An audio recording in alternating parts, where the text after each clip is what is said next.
المجيد وقوله الحق بالحق. بسم الله الرحمن الرحيم. تبارك الذي بيده الملك وهو على كل شيء قدير.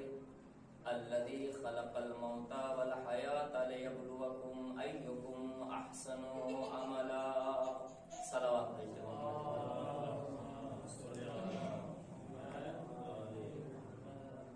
آپ ذرا سے گزارش ہے کہ مرتبہ سورہ حمد کی مرتبہ سورہ توحید کی تلاوت فرما کر حیدر حسن صاحب کی روح کے ساتھ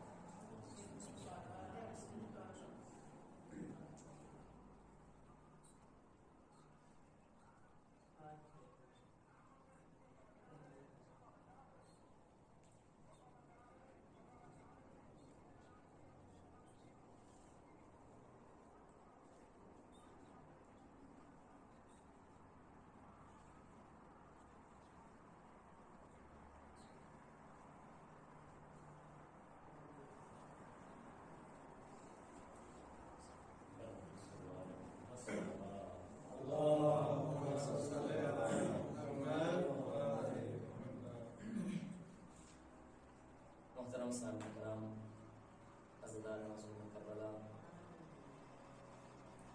جس آیہ کریمہ کو آپ کے سامنے پڑھنے کا شرف حاصل کیا ہے، ارشاد رب العزت ہو رہا ہے تبارک الذی بیدہ الملک، با برکت ہے وہ ذات کہ جس کے ہاتھ میں ملک ہے، وَهُوَ عَلَى كُلِّ شَيْءٍ قَدِيرٌ، اور وہ ہر چیز پر قادر ہے۔ الَّذِي خَلَقَ الْمَوْتَ وَالْحَيَاةَ، اور جس نے موت کو خلق کیا ہے، حیات کو خلق کیا ہے، کیوں؟ لِيَبْلُوَكُمْ أَيُّكُمْ أَحْسَنُ عَمَلًا، تاکہ تمہیں آزمایا جا سکے کہ تم میں سے کون بہترین عمل کرنے والا ہے۔ عزیزان گرامی، زیادہ وقت نہیں لینا ہے، شب جمعہ بھی ہے اور بہرحال موسم بھی ایسا ہے، جلدی جلدی کچھ باتیں آپ کی گوش گزار کرنی ہے۔ کیا ارشاد فرمایا؟ تبارک الذی بیدہ الملک، بابرکت ہے وہ ذات کہ جس کے ہاتھ میں ملک ہے۔ عزیزان گرامی، اگر ہم اس کا ترجمہ یہ کریں کہ بابرکت ہے وہ ذات جس کے ہاتھ میں ملک ہے، کون ہے وہ ذات؟ اللہ کی ذات ہے، جسے ہم پروردگار کہتے ہیں اور خالق کائنات کہتے ہیں۔ کیا ترجمہ ہوا؟ کہ جس کے ہاتھ میں ملک ہے۔ اگر ترجمہ یہ ہے کہ جس کے ہاتھ میں ملک ہے، تو اگر سننے والا ایک عام انسان جس کا تبادل ذہنی یہ جائے گا کہ اللہ کا بھی ہاتھ ہوتا ہے کہ جس کے ہاتھ میں ملک ہے، تو اگر یہ تصور کیا جائے کہ اللہ کا ہاتھ ہے تو پھر تصور یہ بھی ہوگا کہ اس کی آنکھ بھی ہوگی، اس کا چہرہ بھی ہوگا، اس کا جسم بھی ہوگا، اور جب یہ ساری چیزیں تصور کی جائیں گی تو پھر اللہ کی ذات پر حرف آ جائے گا۔ عزیزان گرامی، کیا کہا؟ کہ جس کے ہاتھ میں ملک ہے، اور جب اللہ کے ہاتھ کو جسم و جسمانیت کا اقرار کر لیا گیا تو پھر اس کی محدودیت کا بھی اقرار کر لیا جائے گا، اور جو ذات محدود ہو جائے وہ کوئی چیز بھی ہو سکتی ہے لیکن خدا نہیں ہو سکتا۔ توجہ چاہتا ہوں عزیزان گرامی، تو پھر ترجمہ کیا ہوگا؟ ید سے مراد کیا ہے یہاں پر؟ ہاتھ سے مراد کیا ہے؟ علماء نے بیان کیا، مفسرین نے لکھا کہ ید سے مراد یہاں پروردگار کی قدرت مراد ہے، کہ جس کی قدرت میں ملک ہے۔ ملک کسے کہتے ہیں؟ ملک کہتے ہیں اقتدار کو، اختیار کو۔ توجہ چاہتا ہوں عزیزان گرامی، کہ جس کی قدرت میں اقتدار ہے، جس کی قدرت میں اختیار ہے، جس کی قدرت میں قدرت ہے۔ اب ظاہری لفظوں میں بچھڑنے کی ضرورت نہیں ہے، پریشان ہونے کی ضرورت نہیں ہے، اضطراب ہونے کی ضرورت نہیں ہے، مضطرب ہونے کی ضرورت نہیں ہے